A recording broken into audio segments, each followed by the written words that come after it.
Once upon a time, in 1952, there lived a priest who prayed not for God, but for a demon. He released a demonic entity from hell. The hell breaks loose. And that is how we got the Conjuring Universe. Do you want to know about the entire universe in less than 5 minutes? Watch this complete video. Let's go. Hello. Our story starts in 1952, where a priest is so obsessed with demons that he learns black magic. He performs it to let a demon loose from the hell, and he succeeds. He sets Valak free in the world. And the Vatican City community later finds out that this is going on in Romania. They come down, they kill the priest, and they seal shut the portal to hell with Jesus' blood. Do you think that's the end? Nah. Because the World War II is yet to happen. The bomb drops right on the abbey. The Valak is set free again. He starts to take the form of all the nuns in the abbey and starts to kill them. Later on, only 2 nuns are left now. One, sadly, she dies due to Valak kills her. And later on, the last nun, she is like, no, this is not gonna happen. I don't want to die because of that thing over there. No, not happening today. And she kills herself. Okay, so there was a localite who sees all the nuns' body, and he's like, oh, what the fuck? And he calls the Vatican City. There comes our sister Irene, our hero of the shit that is going on. And she tries to tackle Valak down. We think that she is getting succeeded, but Valak is like, oh, psych, no.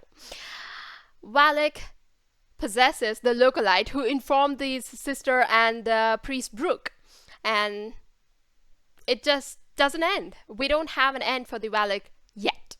In 1956, the second part continues.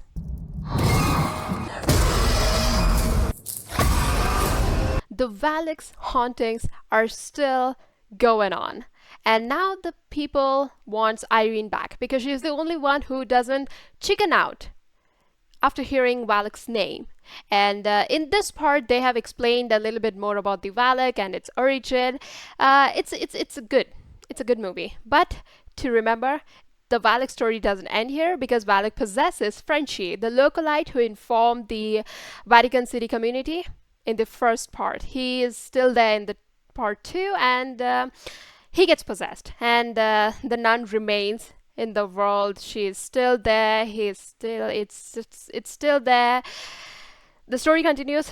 That is how our Conjuring universe is expanding.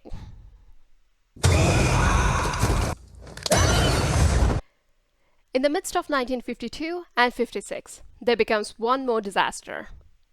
In 1955, the Mullen's daughter, Annabelle, meets with an accident and loses her life.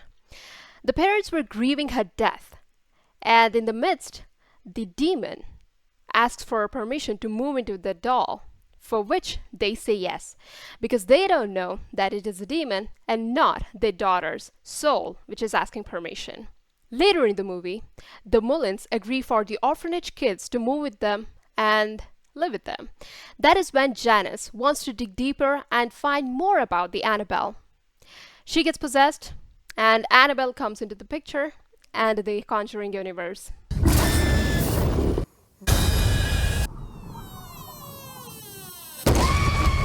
In 1967, Annabelle moves in with John and Mia. Mia is pregnant, and John, being a very kind husband to her, he thinks that Annabelle would be a good gift to Mia because Mia thinks apparently it would be a good addition to her doll collection.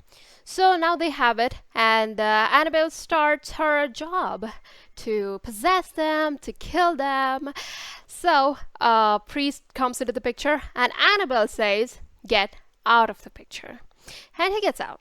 Later on, Evelyn tries to help Mia because Evelyn's daughter is dead, and she says that I've experienced it, and it is a very brutal experience. So you are pregnant, and you will have such a beautiful daughter with you.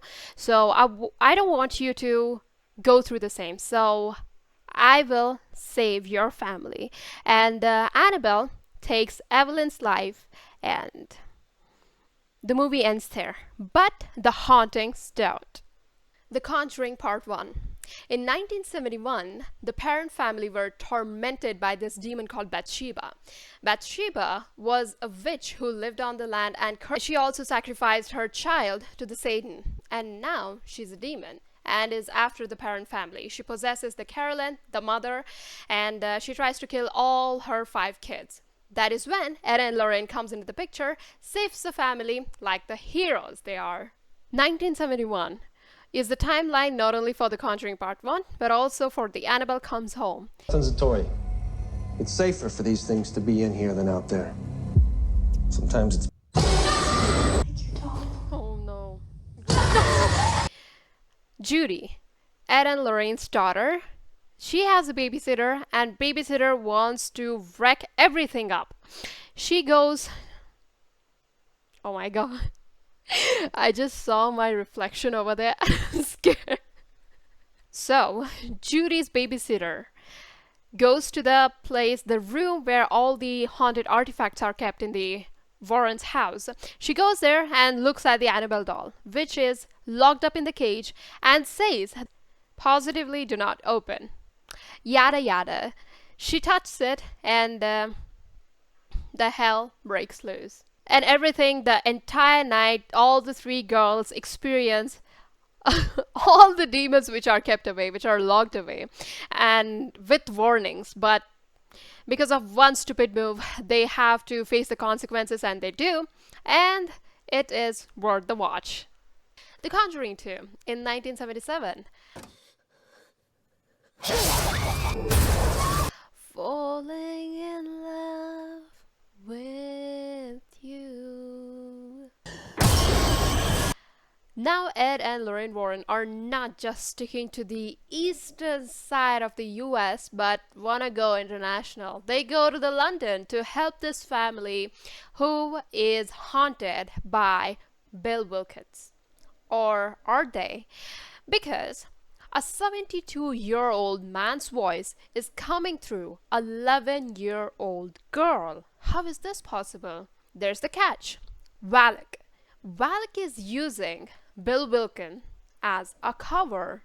Right now, I feel like Valak is playing a very dirty game. He, she, or it is being Rashomon from Sat Nibhana Satya. Lorraine finds out that Valak is the one behind all this, and this is a demon. She later on figures that she already knows the name because Valak has told her, right? She asked for it, and Valak has told her its name. It gives her power to send this demon back to hell, and that is exactly what she does. Or does she?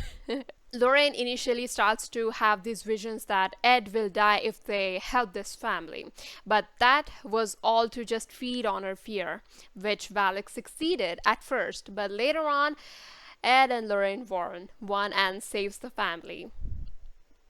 You alright?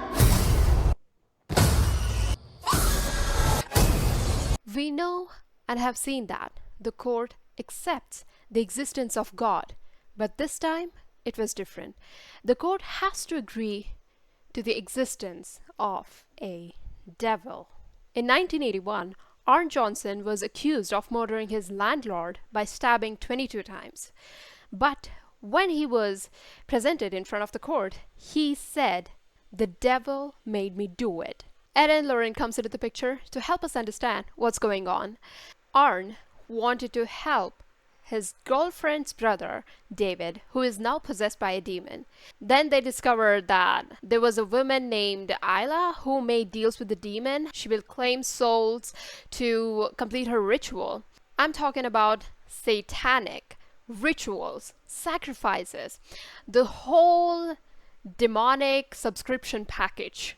Then Lorraine starts to get the vision that Ed is against her, and they're gonna die, and all that bad stuff. Jumping to the climax, when Ed was possessed by this demon, he was trying to kill Lorraine, but she calls him out, and the love saves the day. Yes, love saves the day. And Arn, he was sentenced to 5 year in prison after saying that he was he said, literally said, the devil made me do it. All right, so we made it till the end, and there are so many side quests for this, but I know two of them which are down in the description. If you are interested, check it out. Don't forget to like, share, subscribe, all that good stuff. See you in the next video. Till then, bye bye.